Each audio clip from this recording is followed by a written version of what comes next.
Hello everyone, welcome back to my channel Sanchita's cooking and ব্লগে। নতুন একটা রেসিপি নিয়ে তোমাদের সামনে হাজির হয়ে গেছি।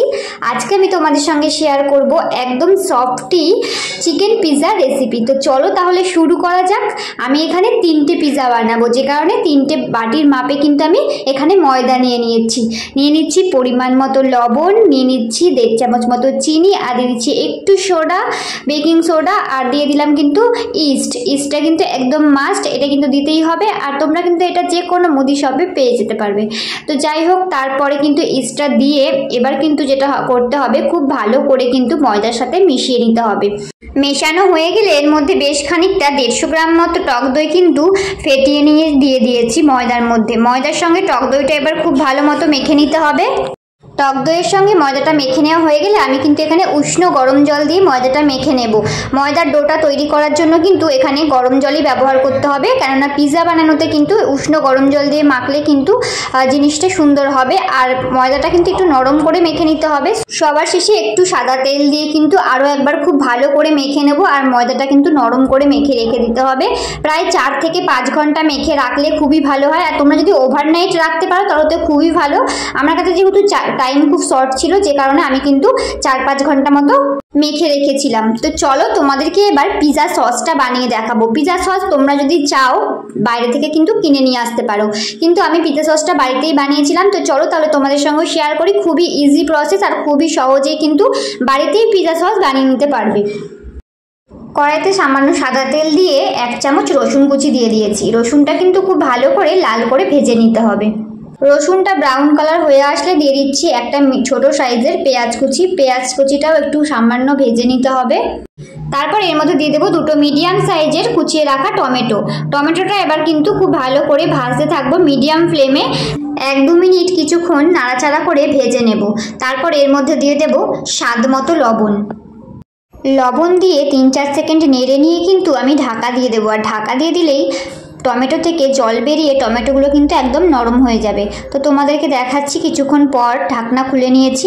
দিয়ে দেব 1 টেবিল স্পুন চিনি, 1/2 টিস্পুন চিলি ফ্লেক্স, আর সামান্য দিয়ে দিতে হবে অরিগানো। এবার এগুলোকে খুব ভালো মতো মিশিয়ে নেওয়ার পর এখানে দিয়ে দেব কিছুটা পরিমাণে টমেটো কেচাপ। সমস্ত কিছু খুব ভালো মতো মিশিয়ে নিয়েছি। এবার কিন্তু এর টেক্সচারটা কত সুন্দর হয়েছে তোমরা দেখতেই পাচ্ছ। এটা নামিয়ে ঠান্ডা করে মিক্সিতে একটু ঘুরিয়ে নিলেই রেডি হয়ে যাবে পিৎজা সস। তো চলো তারপর চিকেনটা ম্যারিনেট করে নেব। এখানে আমি বোনলেস চিকেন ছোট ছোট কিউব করে কেটে নিয়েছি। এবার ম্যারিনেট করার জন্য দিয়ে দিচ্ছি পরিমাণ মতো লবণ, সামান্য একটু হলুদ গুঁড়ো, 1/2 টিস্পুন জিরে গুঁড়ো, আর 1/2 টিস্পুন ধনে গুঁড়ো, আর দিয়ে দিচ্ছি শুকনো লঙ্কার গুঁড়ো। ঝালটা যে যার পরিমাণ মতো এখানে বুঝে দিতে হবে। আর দিয়ে দিচ্ছি একটু গোলমরিচ গুঁড়ো, দিয়ে দিচ্ছি 1/2 চামচ গ্রেট করা আদা, আর দিয়ে দিচ্ছি 1 চামচ মতো রসুন বাটা। তারপর কিন্তু চিকেনটা খুব ভালো মতো মেখে নিতে হবে।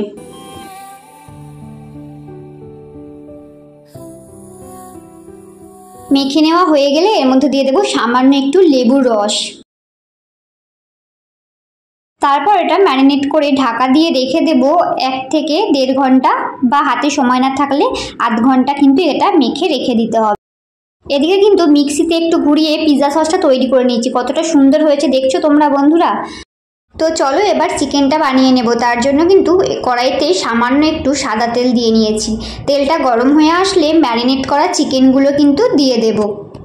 এবার কিন্তু চিকেনটা খুব ভালো মতো কষিয়ে একদম ভাজা ভাজা করে নিতে হবে। যেহেতু চিকেনটা আমি অনেকক্ষণ আগে ম্যারিনেট করে রেখেছি, সেই কারণে কিন্তু চিকেনগুলো এমনিই নরম হয়ে গেছে। আর চিকেন থেকে যে জলটা বেরোচ্ছে দেখতেই পাচ্ছ তোমরা, এই জলটা যখন বেরোবে ঢাকা দিয়ে দেবে, তাহলে কিন্তু চিকেনগুলো আরও বেশি সফট হয়ে যাবে। তো এইভাবে কিন্তু অনেকক্ষণ ধরে চিকেনটা ভেজে নিতে হবে। জল শুকিয়ে যাওয়ার পরেও কিছুক্ষণ কিন্তু ভেজে নিতে হবে। তো দেখতেই পাচ্ছ চিকেনগুলো কিন্তু লাল লাল হয়ে এসছে। তো এইভাবে কিন্তু ভেজে তারপর চিকেনগুলো তুলে নামিয়ে নেব। তো দেখতেই পাচ্ছ চিকেনগুলো কিন্তু খুব সুন্দরভাবে ফ্রাই হয়ে গেছে। এবার কিন্তু আমি এগুলোকে নামিয়ে নেব। এবার যে ময়দাটা মেখে রেখেছিলাম, তোমরা দেখো আগে যেটা মেখে রেখেছি তার থেকে কিন্তু ফুলে একদম ডাবল হয়ে গেছে। এবার এই ডোটার মধ্যে সামান্য একটু ময়দা ছিটিয়ে আরও একবার সুন্দর করে মেখে নিতে হবে। তো মাখাটা কতটা সফট হয়েছে তোমরা দেখেই বুঝতে পারছো। আমি এখান থেকে 3টে লেচি করে নিচ্ছি, যেহেতু 3টে পিৎজা বানাবো, যে কারণে। তো চলো এবার তোমাদের একটা কিন্তু চিকেন পিৎজার বেস বানিয়ে দেখাচ্ছি। আমি কিন্তু এখানে বেলবো না, হাতের সাহায্যে কিন্তু রুটিটাকে এইভাবে কিন্তু করে নেব। তোমরা চাইলে বেলতে পারো, কিন্তু এখানে বেলার থেকে কিন্তু এইভাবে করে নিলে সবথেকে বেশি ভালো হয়। আমি এখানে একটা প্লেটের উপর হাত দিয়ে চেপে চেপে কিন্তু পিৎজা বেসটা তৈরি করে নিচ্ছি। কতটা সুন্দর হয়ে যাচ্ছে তোমরা দেখতেই পাচ্ছ।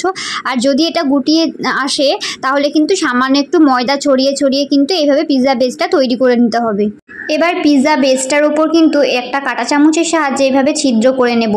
আর অন্যদিকে কিন্তু এটাই উল্টো পিঠ করে দিয়ে দেব একটা অ্যালুমিনিয়ামের পাত্রে নিয়ে। এইভাবে কিন্তু আমি যেটার মধ্যে বানাবো পিৎজাটা সেটার মধ্যে নিয়ে নেব। তোমাদের কাছে যদি কেক টিন থাকে তাহলে কেক টিনের পাত্রের মধ্যে কিন্তু করে নিতে পারো। এবার পিৎজা বেসটা বানানোর জন্য কিন্তু আমি একে একে সমস্ত কিছু দিয়ে দেবো। দেখতেই পাচ্ছ সবার প্রথমে আমি কিন্তু এখানে দিয়ে দিচ্ছি চিজ স্প্রেডটা কিন্তু অনেকে এখানে ব্যবহার করে, আবার অনেকে কিন্তু শুধু ডাইরেক্ট কিন্তু পিৎজা সস দিয়ে দেয়। কিন্তু স্প্রেডটা ব্যবহার করলে পিৎজার টেস্টটা আরও দ্বিগুণ হয়ে যায়। আর বড় বড় রেস্টুরেন্টও কিন্তু এই স্প্রেডটা কিন্তু এখানে ব্যবহার করে।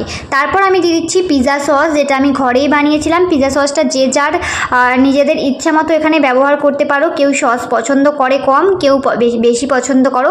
তো যেহেতু আমি এখানে বাড়িতে বানিয়েছি, আমার কিন্তু মনের মতো করে আমি এখানে বেশি করি কিন্তু আমি পিৎজা সসটা অ্যাড করে দিয়েছি। তোমরা তোমাদের নিজেদের স্বাদ অনুসারে এখানে ব্যবহার করবে। তারপর দিয়ে দিচ্ছি একটু চিজ। আমি এখানে চিজ গ্রেট করে দিয়ে দিচ্ছি। কিছুটা চিজ আমি গ্রেট করে দিয়েছি আর কিছুটা কিন্তু স্লাইস চিজ আমি এরকমভাবে দিয়ে দিচ্ছি। এবার যেগুলো করতে হবে, যে ভেজিটেবলসগুলো আমি এখানে অ্যাড করব সেগুলো কিন্তু একে একে দিয়ে দিচ্ছি এর মধ্যে সাজিয়ে। তোমাদের নিজেদের ইচ্ছা মতো কিন্তু এখানে ভেজিটেবলস অ্যাড করতে পারো তোমরা যেগুলো যেগুলো দিতে চাও। তো চলো পুরো ভিডিওটা দেখতে থাকো, আশা করছি তোমাদের অনেকটা ভালো লাগবে আজকের ভিডিওটা। ভেজিটেবলসগুলো দেওয়া হয়ে গেলে ওপর দিয়ে কিন্তু দিয়ে দেবো চিকেনের পিসগুলো। তো সব ভালো মতো সাজিয়ে নিয়েছি। এবার কিন্তু ওপর দিয়ে আরও একটু চিজ গ্রেট করে দিয়ে দেবো আর একটু স্লাইস চিজও দিয়ে দেবো খুব সুন্দর করে। এখানে যতটা চিজ ব্যবহার করে ততই কিন্তু বেশি টেস্ট হবে। তো যাই হোক, তারপর কিন্তু দিয়ে দিলাম সামান্য একটু চিলি ফ্লেক্স আর অরিগ্যানো, যেটা কিন্তু একদম মাস্ট, যেটা না দিলে কিন্তু পিৎজার সুন্দর একটা টেস্ট আসবেই না। তো এখানে অরিগ্যানো দিয়ে দিয়েছি আর সাইডে কিন্তু একটু সাদা তেল দিয়ে দিচ্ছি যাতে সুন্দরভাবে কিন্তু পিৎজাটা উঠে যায়। এবার 10 মিনিট আগে একটা কড়াই হিট হতে বসিয়ে দিয়েছিলাম, তার মধ্যে একটা স্ট্যান্ড দিয়ে দিয়েছি। এর মধ্যে কিন্তু বাটিটা বসিয়ে ঢাকনা দিয়ে হাই ফ্লেমে 3-4 মিনিট কুক করে নিতে হবে। তারপর কিন্তু মিডিয়াম টু লো ফ্লেমে আরও 15 মিনিট মতো কিন্তু কুক করে নেব। তো তারপর ফিরে আসছি, দেখো তোমাদের সামনে কত সুন্দর পিৎজাটা ফুলে গেছে আর চিজগুলো কিন্তু একদম গলে গেছে। তো চলো এবার দেখার পালা। আমি এখানে একটা টুথপিক দিয়ে চেক করে নেব পিৎজার ভিতরটা একদম ঠিক আছে কি না। তো দেখো সুন্দরভাবে কিন্তু ক্লিন এসছে, তার মানে এটা হয়ে গেছে।